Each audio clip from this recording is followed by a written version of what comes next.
வணக்கம் தம்பி. என்ன பக்கடா போட்டு இருக்கீங்களா? ஆமாப்பா, உங்க அப்பா கடை வச்சுருக்கா, நீங்க பக்கடா முடிய ஜம்சா தட்டிய.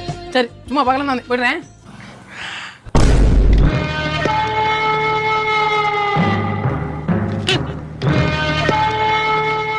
தம்பி கடைசியாக கிளம்பிட்டா இருக்கு, 200 ரூபாய்க்கு போகும், 100 ரூபா கூட தம்பி.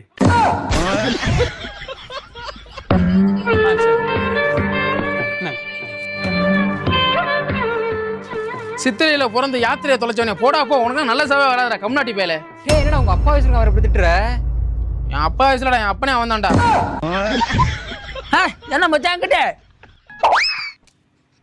அப்புறம் மச்சான் நான் போயிட்டு வரேன், வந்து வேலை முடிஞ்சு. சரி மச்சான், அப்ப நான் வரேன். எப்பா சட்டி உள்ள இருக்குது தவக்கல நான் காலை